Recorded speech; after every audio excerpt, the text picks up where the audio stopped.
नमस्कार, आप देख रहे हैं आपका अपना चैनल आज की खबर। आपके साथ मैं हूं चित्रा सिंह। इस बीच हमारे साथ स्टूडियो में मौजूद हैं तुलसी मानस मंदिर हरिद्वार के पीठाधीश्वर कामेश्वर पुरी जी महाराज जी। महाराज जी, बहुत बहुत स्वागत है आपका आज की खबर पर। धन्यवाद। इस वक्त आज देखिए सावन का दूसरा सोमवार है, मंदिरों में भारी भीड़ नजर आ रही है, लेकिन मुझे लगता है कि आज भी कई लोगों के मन में ये सवाल आएगा कि सावन को अगर हमें करीब से समझना है, जानना है, तो इसकी पवित्रता को हम कैसे समझेंगे। वंदे देव उमापतिम सुरगुरुम वंदे जगत कारणम वंदे पन्नगभूषणम मृगधरम वंदे पशूनां पतिम वंदे सूर्यशशांक बहनी नयनम वंदे मुकुंद प्रियम वंदे भक्त जनाश्रयम च वरदम वंदे शिवम शंकरम। सबसे पहले तो आपके सभी दर्शकों को श्रावण के पवित्र मास की बहुत बहुत बधाई, शुभकामनाएं, मंगल कामना। शिव कल्याण के प्रतीक है। शिव का मतलब ही कल्याण होता है और यह कल्याण का मास है। हमें शिव साधना यानी कि कल्याण की साधना के लिए इस मास में प्रयास करना होता है, साधना करनी होती है। शिव के संदर्भ में क्या होता है कि जो सबसे निम्न है, जो सबसे सहज है, सरल उपलब्ध है, उसके माध्यम से शिव अर्चन हम कर सकते हैं। चाहे साधारण सा मंत्र है, वैसे साधारण तो नहीं है, वेद मंत्र है ये, नमः शिवाय कह करके जल चढ़ाएं, उससे शिव प्रसन्न हो जाते हैं। एक बड़ा बढ़िया सूत्र है, सभी समस्याओं का हल एक लोटा जल। इस भाव से भी शिव को जब हम भजते हैं तो शिव प्रसन्न हो जाते हैं। वस्तुतः शिव साधना के लिए अनेक अनेक विधान कहे गए हैं, मंत्र जाप है, अभिषेक इत्यादि है। श्रेष्ठ इसका जो माना जाता है, इसमें अर्चन का विधान किया जाता है, जहाँ पर भगवान के 108 नाम हो सकते हैं या 1008 नाम से भगवान को अर्पित की हुई वस्तुओं का। इसमें वस्तुएं अलग अलग प्रकार से हो सकती हैं, जैसी जिसकी अभिष्ट कामना अपने निकटस्थ पंडित या जो विद्वान होते हैं उनसे पता करके ये जानकारी ले सकते हैं। तो जब हम भगवान शिव को एक एक नाम से जब अर्चन करते हैं तो भगवान का एक एक नाम जो गुण स्वरूप है वह प्रसन्न होकर के साधक को अभिष्ट फल की प्राप्ति करते हैं और जो लोक और परलोक दोनों की स्थिति सुधरती है। यह है इस श्रावण मास की महिमा और इसके फल की गति। बहुत लोगों के मन में यह भी सवाल होगा कि आध्यात्मिक ऊर्जा सावन महीने में क्या होती है। तो आपके लिहाज से अगर हम समझना चाहें सावन के महीने में आध्यात्मिक ऊर्जा लोगों को कैसे समझ में आएगी, क्या होती है आध्यात्मिक ऊर्जा? देखिए, आध्यात्मिक ऊर्जा के लिए सतत अपने आप को कनेक्ट करना रहता है उस महातत्व से, जो परम शिव हैं, जो परम सत्ता है, परम शक्ति हैं, उसके सन्निधि में हम जाते हैं, उसके वाइब्रेशंस को महसूस करते हैं। जैसे अगर कहीं वैदिक उच्चारण हो रहा है, वेद मंत्र का उच्चारण हो रहा है, तो आप जब वहाँ पर बैठेंगे तो वातावरण एकदम देवमय रहेगा और उसके अनुभूति कर पाएंगे। फिर क्या होता है कि अंतःकरण में उसका प्रभाव जाता है, उसकी अनुभूति होने लग जाती है। उससे जो चित्त है वो शुद्ध होता है और चित्त की शुद्धि से ही आध्यात्मिक उन्नति आरंभ होती है। आध्यात्म की प्राप्ति के लिए अलग अलग आयाम बताए गए हैं, जिसमें सबसे पहले विधान किया जाता है कि जीव अपने आप को उस लायक बनाए, कैपेबल बनाए, रिजर्विंग बनाए, डिजर्विंग बनाए, रिजर्विंग ना हो डिजर्विंग हो, अपने उस लायक बनाए। तो सबसे पहले क्या हमारे विधान में रखा गया है कि सबसे पहले उसकी मानसिक शुद्धि का विधान हो। तो सबसे पहले मानसिक शुद्धि के लिए हम ध्यान करते हैं, शारीरिक शुद्धि के लिए तो योग करते हैं। उसके बाद हम वैदिक रीति से जो हम पूजन पाठ इत्यादि का जब प्रकल्प सीखते हैं, चाहे शिव की हो चाहे किसी भी देवता की, जो भी इष्ट हैं आपके, उनकी पूजन का विधान सीखते हैं। फिर चौथा जो प्रकल्प इसमें आता है संवाद का। संवाद पर इस सृष्टि की सारी गतिविधि निर्धारित है। जितने शास्त्र आप देखेंगे, जितने तंत्र को हो, मंत्र को हो, यंत्र जितने भी हो, संवाद पर निर्धारित है। तो जब हम संवाद करते हैं तो उस तत्व के विषय में जानकारी होती है, हम अपने आप को आंदोलित कर पाते हैं, ऊर्जावान कर पाते हैं और उस विषय को समझने का करते हैं। पांचवा और अंतिम सीढ़ी होती है जहां से आध्यात्म तत्व की प्राप्ति होती है और वो है सेवा। सेवा प्रकल्प से जीव अपने आप के अंदर उस परम आध्यात्म तत्व को महसूस कर सकता है। सेवा किसकी? चाहे वो इष्ट की सेवा हो या इस ब्रह्मांड की, ये समाज की सेवा हो। जब वो सेवा करता है तो अपने उस आध्यात्मिक तत्व को महसूस करने लग जाता है। इसके लिए सतत प्रयास करना पड़ेगा, अपने आप को उससे जोड़ना पड़ेगा। जैसे एक बल्ब होता है, वो जलता तभी है जब उसके अंदर करंट से जुड़ाव होता है। बिना जोड़े कितना हो सजा लिया जाए, उससे बात बनने वाली नहीं है। अंतःकरण से जब हम इष्ट से जुड़ते हैं तब जाकर के उस आध्यात्मिक की अनुभूति होती है। आपने अभी ध्यान का भी जिक्र किया है, कैसे भगवान से हमें कनेक्ट होना है, उनसे कैसे जुड़ाव अपना बढ़ाना है, इसका भी जिक्र अभी आपने किया। देखिए, सावन महीने में हम ज्यादातर देखते हैं कि मंदिरों में भारी भीड़ होती है। आज की पीढ़ियों को अगर हम देखें, वो भी बहुत ज्यादा बढ़ चढ़कर मंदिरों में जाते हैं, अपने इष्ट से, भगवान से उन्हें निहारने की कोशिश करते हैं, लेकिन ध्यान कर पाना कितना ज्यादा मुश्किल है आज भी लोगों के लिए। और आप क्या संदेश इसमें देना चाहते हैं कि अगर ध्यान करना है तो क्या करना होगा, किन चीजों से दूर रहना होगा?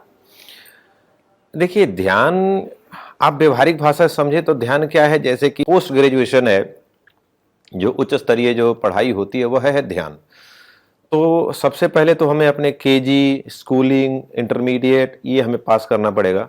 उसके बाद में ही ध्यान की स्थिति में जाना चाहिए। जो मैंने 4 आयाम बताए हैं उसके तरफ पहले हमें प्रयास करना पड़ेगा।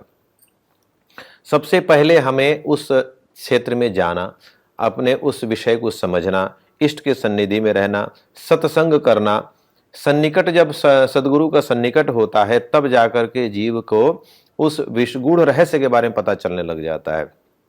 ध्यान के अनेक आयाम बताए गए। कहना बहुत आसान है, 4-5 टेक्निक बता दिए जाएंगे, लेकिन कहना अलग बात है, करना अलग बात है। श्वास के है, स्वरूप का है, तो कौन किस पे ध्यान बन पाता है, ये योग्य गुरु की सन्निधि से ही संभव हो पाएगा। शिव जी को जल चढ़ाने की परंपरा की अगर हम बात करते हैं तो वो, मुझे लगता है आज भी कई लोगों के मन में ये सवाल होगा कि शिव जी को जल हमेशा से चढ़ाया जाता है, लेकिन इसके पीछे की परंपरा क्या रही है, जो मुझे लगता है आज की पीढ़ी को भी जानना बहुत जरूरी होगा। देखिए, इसमें सब ऊर्जाओं का खेल है। जहां पर भी शिव मंदिर होता है उसकी ऊर्जा बहुत उच्च स्तर की होती है। अगर उस स्तर में जल का धारा न चले, जल चढ़ाना नहीं, शिव को जल धारा का विधान किया गया, लगातार वो जल चढ़ता रहे, तो उससे उसकी जो उष्णता होती है, जो उसमें जो गर्माहट है, वो शांत होता है। इसलिए जल का विधान किया गया है। सावन में एक और भी आप देखते हैं, समाज में लोग प्रश्न करते हैं कि भाई दूध क्यों चढ़ाना, उसके बजाय आप कहीं किसी को भी दे दीजिए, गरीब को दे दीजिए, किसी को भी दे दीजिए।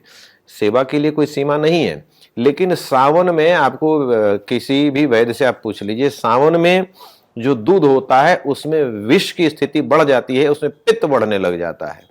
जो व्यक्ति लगातार दूध पीता हो सावन में, उसको देखिए वो तो पित्त की स्थिति है, यानी कि जहर के समान हो गया है। तो शिव तो इतने कल्याणमय है, भगवान कहते हैं कि भाई जो किसी काम का नहीं वो हमारे को दे दो। जैसे समुद्र मंथन से विष निकला, किसी काम का नहीं था, कोई लेने को तैयार नहीं था, शिव ने कहा हमें दे दो।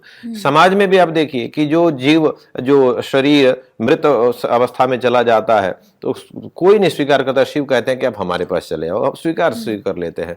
तो इस मास में विशेष करके जलधारा भगवान के उस ऊर्जा को, जो परम उष्ण है, उसको शांत करने के लिए भी के भाव से चढ़ाया जाता है। और दूध की स्थिति इसलिए कि इस समय जीव को खाने के पीने के अनुकूल वो नहीं होता है। जिनको अगर दूध लेना भी हो सावन में तो एक विशेष ध्यान रखें, हल्दी डाल करके गुनगुना करें, पकाएं उसको, तब लें, तो आपको विष की स्थिति नहीं बनेगी। अच्छा, आजकल महाराज जी जब हम देखते हैं तो ज्यादातर लोग ये कहते हैं कि अगर हम भगवान से जुड़ते हैं तो पूजा पाठ करते हैं, जैसे कि सावन चल रहा है तो सोमवार को व्रत रखते हैं, लेकिन अगर हम एक माध्यमिक तौर पर, आध्यात्मिक तौर पर इसका एक बड़ा संदेश देखें तो क्या है? सिर्फ व्रत और पूजा पाठ ही काफी है? देखिए, एक तो बाह्य क्रियाएं होती हैं जिसमें हमें मंदिर जाना होता है, हमें व्रत पूजा इत्यादि करनी पड़ती है। इससे अंतःकरण की शुद्धि होती है जो मुख्य है, और उससे चित्त लगता है। सिंबल का मतलब आप कितना महत्वपूर्ण होता है। आप देखिए, जैसे मैंने कहा एप्पल, तो आपके दिमाग में बिल्कुल वो लाल लाल गोल सा सेव घूमने लगा। ऐसे ही जब मंदिर के जब स्थिति आती है, जब मंदिर देखते हैं, जो प्रतीक को देखते हैं, तो एकदम से उस परम तत्व को देखने का उसकी चिंतन शुरू हो जाता है। ऐसे जीव नहीं समझ पाएगा कि वो जो निर्गुण निराकार है किस रूप में कैसे, कोई नहीं समझ पाएगा। वो तो तत्वज्ञ लोग हैं, बड़े ज्ञानी लोग, उनके लिए आसान है। तो इसीलिए अभी के सावन मास में तो यह है कि आप मंदिर जाएं, प्रतीकों को नहीं से तो बेहतर ही है। कई लोग कहते हैं भाई सावन के भगत है, भाई नहीं से तो बेहतर ही है। और मेरा मानना यह है कि जैसे एक बार जीव जाना शुरू करता है, एक बार व्यक्ति जाना शुरू करता है, तो आगे उसके जीवन में एक क्रम बन भी जाता है और फिर वो आगे उसका निर्वाह करने लगता है। आज की पीढ़ियों को अगर आप एक संदेश देना चाहते हैं तो क्या संदेश देंगे? क्योंकि अगर हम कुछ सालों पहले पुरानी तस्वीरों को देखते हैं तो शायद मुझे लगता है कि आज जो हम नई पीढ़ियों को देखते हैं, जो अध्यात्म से जुड़ रहे हैं, सनातन परंपरा से जुड़ रहे हैं, अपने धर्म से जुड़ रहे हैं, जो शायद हमको पहले देखने को नहीं मिली थी, तो आज की इस पीढ़ी को लेकर आप क्या कहेंगे और क्या संदेश देंगे? देखिए, अभी मैं जब आपके ऊपर कार्यालय में बैठा हुआ था तो इसी की चर्चा मैं कर रहा था। श्री हनुमान जी महाराज के संदर्भ में मैं एक छोटा सा पंक्ति कहूँ, उसके बाद में जो है मैं आप युवाओं को जो मेरा भाव है मैं कहूँ। श्री हनुमान जी महाराज जब भगवती सीता को ढूंढने गए हैं तो वहां पर उनको नहीं मिलती है भगवती। क्यों? वहां पे दिखाई क्या देता है? सोने की लंका है, वहां पर राक्षस हैं, आपस में युद्ध कर रहे हैं, कुछ भी सकारात्मक दिखाई नहीं दे रहा है। इतने में विभीषण का घर दिखाई दिया, बड़ा सुंदर मंदिर जैसा बना हुआ है। राम आयुध अंकित गृह शोभा बरन न जाई, नव तुलसी का भिन्नतः देखी हरस कपिराई। हनुमान जी महाराज उसको देखे तो बड़ा प्रसन्न हो गए। मन में तर्क भी हुआ कि भाई यहाँ पर कैसे हो सकता है, ये तो राक्षसों की नगरी है, यहाँ पर कैसे ही आ गए। तो इतने में विभीषण जगे और उन्होंने राम राम को नाम स्मरण किया, जगे हैं। तो हनुमान जी महाराज ने एक सूत्र लिया है। मैं युवाओं से ये आग्रह करूंगा कि आपके जीवन में यह सूत्र आ जाएगा तो आपके जीवन का कल्याण होना सुनिश्चित है। वहां पर हनुमान जी महाराज ने कहा कि यही सन हटी करिहु पहचानी, साधु तो हो ये न कारज हानि। ये जो व्यक्ति दिखा है, जो राम राम कह रहा है, ये छद्मवेशी नहीं है, ये बिल्कुल शुद्ध है, ये संत है। इसके सन्निकट में जब रहूंगा तो मेरा कल्याण ही होगा, मुझे किसी प्रकार का नुकसान नहीं होगा। यही मैं आज के युवाओं से मैं कहूंगा कि आप सत्संग करो। सत्संग का मतलब ऐसा नहीं कि कीर्तन करने को बोल रहा हूं मैं। आप अपने श्रेष्ठ जनों के साथ में बैठिए, उनके साथ समय बिताइए, तो कैसे व्यवहार किया जाता है ये समझ में आता है। पोटेंशियल गेन करना, आपके पास तो पोटेंशियल है ही, आप युवा हैं, आपके पास तो ऊर्जा रहेगी ही, लेकिन उस ऊर्जा को खर्च कैसे करना है ये किसी अनुभवी से सीखा जा सकता है। एक जगह पर मैं आपको एक छोटी सी कथा बताऊं कि एक जगह आग लगी थी और वहां पर सब लोग भाग गए बिल्डिंग से। वहां दो लोग फंसे रह गए, एक लंगड़ा और एक अंधा। तो लंगड़े से दिखाई दे रहा था तो भागा नहीं जाए, अंधे को पैर था तो उसे चला नहीं जाए, क्या दिखाई नहीं देगी किधर से भागना है। तो अंधे ने कहा कि भाई तुम मेरे कंधे पर बैठ जाओ, मुझे रास्ता दिखाओ, मैं तुम्हारे को अपने आप सहज पार लगा देता हूं मैं। तो इसमें भाव क्या है? लंगड़ा क्या है, कौन है, और अंधा कौन है? अंधी जवानी है और युवा आजकल कहते हैं, और लंगड़ा कौन है? वो अनुभवी वृद्धावस्था है। तो जब ये दोनों का समन्वय जब होता है तो किसी भी विषम परिस्थिति से निकलने का आपको सुगम मार्ग बन जाता है। मैं आज के भारत के युवाओं से मैं हाथ जोड़ करके विनती करूंगा, पिछले दिनों जो तस्वीर हमारे भारत को देखने को मिली, विशेष करके जेनजी जिसको कहते हैं, नई पीढ़ी के जो बच्चे हैं, जो 22, 20, 25 साल के हैं, उनकी जो स्थिति देखने को मिली वो बहुत संतोषजनक नहीं थी। इस आपको भी आगे चल करके अपने समाज को रिप्रेजेंट करना है, अपने परिवार को रिप्रेजेंट करना है, इवन आपको अपने आप को रिप्रेजेंट करना है। तो आपको अपनी भाषाई गरिमा, आपको अपने संस्कारों की गरिमा, आपको अपने शिक्षा की गरिमा भी ध्यान रखनी है। आप ही इस देश के कर्णधार हैं। आप ही में से कोई उठ करके कोई विधायक बनेगा, कोई मंत्री बनेगा, कोई प्रधानमंत्री, कोई मुख्यमंत्री, कोई आगे चल के बनेगा। लेकिन जब मूल में जब आपको संस्कार नहीं मिलेंगे तो आप किसी भी प्रकार से आप अपने आप को, समाज को रिप्रेजेंट नहीं कर पाएंगे, दिशा नहीं दे पाएंगे। ध्यान रखिए, समाज वहीं आगे बढ़ता है जो सुसंस्कृत हो, जो अपने मूल्यों को पहचानता हो, जो अपने विषय पर अडिग रहे, इधर उधर भटके नहीं, अपने अधिकारों की मांग करे, साथ में ही अपनी जिम्मेदारी भी तय करे, अपने दायित्वों की पूर्ति करे, तब जाकर के देश समृद्ध होता है या कोई भी समाज समृद्ध होता है। तो युवाओं, खास करके जैन आप लोग से आग्रह है कि प्रयास पूर्वक अपने आप को अनुशासित रखें, इसी में आपका कल्याण है। अनुशासन में रहना, मुझे लगता है सबसे बड़ा एक रोल जो होता है, सबसे बड़ी जिम्मेदारी परिवार से भी शुरुआत इसकी होती है। कहा जाता है कि जब आप अपने परिवार को, अपनी पीढ़ियों को देखते हैं कि आपका बैकग्राउंड कैसा रहा है, आपके परिवार, आपके माता पिता किस अध्यात्म से कैसे जुड़े हुए हैं, तो शायद बच्चे भी वही सीखते हैं। तो आपको भी ऐसा लगता है? नहीं, ये पूर्ण सत्य नहीं है। क्योंकि भगवान कृष्ण के बच्चे उदंडी हो गए, तो क्या भगवान कृष्ण में कमी थी क्या? नहीं। क्या होता है कि किसी भी बच्चे की परवरिश केवल परिवार नहीं करता है, बच्चे की परवरिश पूरा समाज करता है। ठीक है नहीं? आज मैं अपने बच्चे को गलत करते पे तो टोक देता हूं मैं, लेकिन किसी और का बच्चा गलत कर रहा था, हम टोकने की आज की व्यवस्था ही नहीं रही, एकदम से लड़ने उतरने पर हो जाता है। मैं अपने बचपने की बात करता हूं, तो मैं अपने जब गांव में रहता था तो हमें इस बात का भय था कि गांव का कोई व्यक्ति हमें गलत करते ना देख ले, क्योंकि वो हमें दंडित कर सकता था। आज वो स्थिति नहीं है। तो समाज को मिलकर के समाज का निर्माण करना है। ये कौन चाहता है कि मेरा बच्चा कुसंस्कारी हो जाए? ये तो अपने मेधा की बात है। अब देखिए क्या होता है कि विवेक की स्थिति नहीं होने के चलते ही इतनी कमियां आती हैं। विवेक किसके पास में है आज के समय? बुद्धिमान सब बने हुए हैं, मन सबके पास में है, लेकिन इन मन और बुद्धि का सदुपयोग कैसे हो, कैसे संभव हो पाएगा? तो हमारे शास्त्र में उसका सबका समाधान बताया गया है कि आप सत्संग करिए, सत्संग से ही विवेक की प्राप्ति होती है। मैं आपके प्रोफेशन की बात करता हूं, आपने जर्नलिज्म की पढ़ाई की, लेकिन प्रस्तुति कैसे करनी किसी न किसी के पास बैठ के तो सीखी। आप ऐसे नहीं सीख पाएंगे कि कागज पढ़ लिया और जाके हमने बोलना शुरू कर दिया, नहीं हो सकता है। तो जब अपने बड़े के साथ बैठते तो आपको कार्य करने की क्षमता आती है, आपको विवेक की स्थिति होती है कब कैसे निर्णय करना है। नहीं तो केवल कागज से पढ़ाई होती तो पता नहीं कितने कागज की डिग्री ले घूम रहे हैं लोग। तो बिल्कुल ये कह सकते हैं कि अगर परिवार बच्चों को सिखाते हैं तो, लेकिन सबसे ज्यादा समाज को बच्चों को सिखाते हैं कि बच्चों को किस दिशा में आगे जाना है, क्या करना है।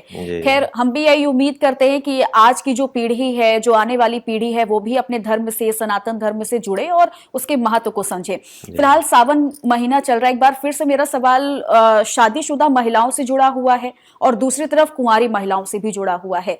पूजा पाठ, विधि विधान कहते हैं एक बराबर होता है, समान होता है, लेकिन क्या शादीशुदा और कुंवारी महिलाओं के लिए विधि विधान में कुछ अंतर होता है? देखिए, शिव को पूजने के लिए कोई अंतर नहीं बताया गया है। आप शिव के पास में जाएं, सहज मन से, साफ मन से, निर्मल मन से एक लोटा जल लें और भगवान को अर्पित करें। अभिष्ट कामना जो मन भाव रख करके रखेंगे, वैसे तो परमपिता परमेश्वर है, उनको सब पता है कि हमें क्या चाहिए। कई लोगों के मन में ये भी सवाल है, जब मैंने सावन महीने में कई लोगों से अपने घर में या रिश्तेदार या बाहर किसी भी व्यक्ति से बात की है, तो वो महादेव के बहुत बड़े भक्त हैं। कहते हैं मैं बहुत बड़ा भक्त हूं, लेकिन मुझे नहीं पता कि मैं महादेव को कैसे पाऊंगा, मुझे नहीं पता कि मैं शिव जी से कैसे कनेक्ट करूंगा, उनसे कैसे मिल पाऊंगा, उनसे जुड़ाव मेरा और कैसे बढ़ेगा। सिर्फ क्या मंदिर जाना ही पर्याप्त है?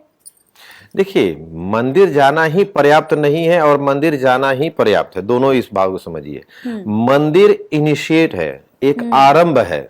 कि एक बात बताइए, किस व्यक्ति के अंदर इतना सामर्थ्य है कि बैठ करके उस परम तत्व शिव को समझ ले? नहीं समझ पाएगा। तमाम तरह मंदिर में बैठ करके तो तमाम दिमाग में उलझने शुरू हो जाती हैं। तो प्रतीक स्वरूप में जहां हम सिंबल्स को देखते हैं तो उसके बाद में हमारे मन पर एक सकारात्मक प्रभाव पड़ता है और उस दौरान हम लोग अपने आप को मानसिक रूप से शांत कर पाते, इसलिए मंदिर जाना अनिवार्य है। अगर आप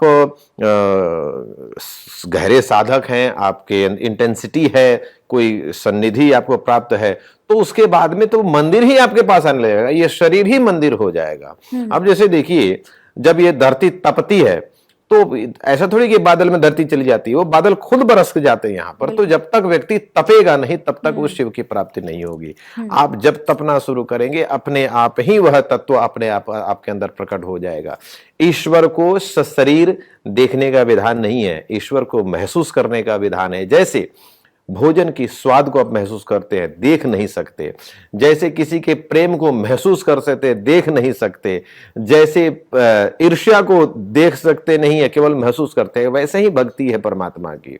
उसके कुछ लक्षण बताए गए हैं, उसके जब जीवन में आने पर व्यक्ति के अंदर जो परिवर्तन होने लग जाता है, उसके शरीर पुलकायमान हो जाती है, वाणी एकदम मीठी हो जाती है और हर समय भगवान का चिंतन चर्चा करते रहता है। वह एक आध लक्षण जरूर बताए गए हैं, लेकिन आप यूं कहें कि शरीर शिव मिल जाए तो उस परम ऊर्जा को देखने की हमारी सामर्थ्य है क्या? आप ये भी तो सोचिए कि ऊर्जा इतने लाखों किलोमीटर दूर सूर्य को तो देख नहीं पाते हैं, तो उस परम ऊर्जा को हम कैसे देख पाएंगे? उसको महसूस किया जाना है और जितना हो सके हम उससे जुड़े महसूस रहेंगे। अपने आप ये शरीर ही शिव है। जहां पर हम इस भाव को निकाल देंगे, ये शरीर शव हो जाता है। जी। सावन महीने में हम देखते हैं महाराज जी, रुद्राभिषेक भी हमें हर घर में, हर मंदिर में दिखाई देता है कि रुद्राभिषेक का आयोजन किया जाता है। ऐसे में शिवार्चन शायद बोला जाता है, मुझे भी इस बारे में ज्यादा जानकारी नहीं है। तो मुझे लगता है दोनों चीजों को, रुद्राभिषेक और शिवार्चन को, लोग कहते हैं एक ही समान है। इसके पीछे का अंतर क्या है? अब मैंने थोड़ा सा पहले बताया था, फिर से मैं बता देता हूं। मैं रुद्राभिषेक जो है दो प्रकार से होता है, शुक्ल यजुर्वेद और कृष्ण यजुर्वेद के माध्यम से। जो दक्षिण भारत में कृष्ण यजुर्वेद के माध्यम से होता है और यहाँ पर शुक्ल यजुर्वेद के माध्यम से, जो 8 अध्याय उसमें होते हैं। इसमें 5वां अध्याय जो भगवान शिव का रुद्र सूक्त माना जाता है, रुद्र का पाठ माना जाता है, जिसमें 64 श्लोक हैं, मंत्र हैं। उसके माध्यम से भगवान को विभिन्न प्रकार से, जैसे दूध भी है, जल भी है, शहद है, गन्ने का रस है या फल का रस है, तेल है, बहुत प्रकार से चीजों से भगवान का अभिषेक किया जाता है। ये मंत्र से हो गया, ये तो इसको बोलते हैं रुद्राभिषेक। लेकिन भगवान को इससे भी अति प्रिय अगर कोई चीज है तो वो है शिवार्चन, अर्चन करना। एक एक नाम से उस वस्तु को भगवान को अर्पित करना। भगवान के 1008 नाम है, तो 1008 नाम नहीं, भगवान के 1008 गुण हैं। उस स्वरूप को हम पूजन करते हैं, एक एक नाम को।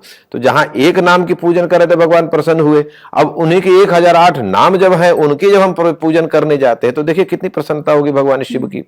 तो इसलिए अर्चन की विशेष महत्ता बताई गई है। किसी भी देव का, चाहे देवी हो या देवता हो। आज ही संध्या काल में इसी हमारे एक शिष्य हैं, उनके यहाँ अर्चन का कार्यक्रम था। आपके उसके बाद मैं यहाँ पे आया। तो पहले हम लोगों ने भगवान शिव का अर्चन किया, उसके बाद 10 महाविद्याओं में जो तीसरी देवी मानी जाती हैं, ललिता महात्रिपुर सुंदरी राज राजेश्वरी, उनका अर्चन हमने ललिता सहस्त्र नाम के माध्यम से किया। तो एक एक नाम से जब हम वस्तु अर्पित करते हैं तो देव प्रसन्न होते हैं और उससे अभिष्ट की प्राप्ति होती है। लोक और परलोक दोनों ही बनते हैं। अब इसमें एक चीज होता है कि भाई वस्तु आप भगवान को चाह रहे हैं तो आप बांट भी दीजिए। अरे प्रसाद बना तो भी तो बंटता ही, वो कौन सा लेके चले जाते हैं भगवान? भगवान तो भाव लेते हैं, आपके भाव को भगवान ग्रहण करते हैं। वस्तु वहीं रहती है और वस्तु आप बांटते रहिए जितना बांटना है। तो शिवार्चन की विशेष महत्ता बताई गई है।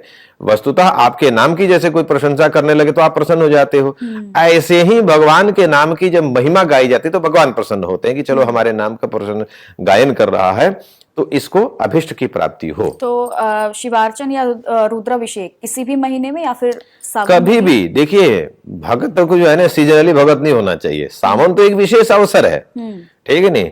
कभी भी आप, तो मैं कहूं कि आपको जो है 365 दिन का भगत होना चाहिए। और एक लोटा जल कोई बड़ी चीज नहीं है, आप कहीं भी कभी भी चढ़ा सकते हैं। सबसे सहज सरल देवता, ये तो इतने भोले भाले हैं। एक चोर चला गया घंटी उनके यहाँ चोरी करने के लिए, ऊंचाई ज्यादा थी तो शिवलिंग पे चढ़ गया। जैसे शिवलिंग पे चढ़ा भगवान प्रसन्न हो गए, बोल क्या चाहिए, एकदम प्रकट हो गए सामने। तो इतने सहज है, जो घंटी चुराने जाता है उसको भी सहज में, क्योंकि भाव उसका निर्मल है। वैसे हमारे निश्चल निर्मल भाव वाले मेरे महादेव हैं। तो कभी भी, साल के कभी भी हो, आप पूजन इत्यादि करते रहें। सीजनली ना हो, सीजनली करोगे तो वही परंपरा संस्कार में नहीं आ पाएगी। आपको सालों भर भगवान के पूजन इत्यादि करते रहना चाहिए। एक लोटा जल चढ़ाएं, भगवान का नाम लें, इसी में आपका कल्याण होना है। भक्ति का कोई समय नहीं होता, 365 दिन 365 दिन वो सीजनली थोड़ी होता है। बिल्कुल। इससे पहले भी आपने हनुमान जी का भी जिक्र किया, और जब शिव जी का जिक्र होता है तो उनके अवतार हनुमान जी का भी जिक्र किया जाता है। ऐसे में मेरे मन में ये सवाल जरूर है, क्योंकि बहुत से लोग ये कहते हैं कि आपको हनुमान जी को कभी स्पर्श नहीं करना चाहिए, खासकर महिलाओं को। तो क्या वाकई में महिलाएं हनुमान जी को स्पर्श नहीं कर सकती, उनके चरण, उनके पैर नहीं छूकर आशीर्वाद नहीं ले सकती? देखिए, इसमें अलग अलग मत हैं, शास्त्रों के मत हैं। भगवान हनुमान जी महाराज, कई जगह ऐसी मान्यता है कि महिलाएं स्पर्श नहीं करती हैं। आप स्पर्श पर, आप दक्षिण भारत में जाएंगे तो किसी भी देव को स्पर्श करने की अनुमति नहीं है। वहां पर जो पुजारी हैं उन्हीं को अनुमति होती है। साधना काल में स्पर्श से श्रेष्ठ होता है उनकी स्तुति करना। जब भगवान की आप स्तुति करते हो वो महत्वपूर्ण होता है। आप स्पर्श भी कर लो तो कोई विशेष लाभ तो या नुकसान तो है नहीं। मैंने अभी तक तो कहीं ऐसा नहीं देखा कि स्पर्श करने के लिए कोई मनाही कर रहे हो।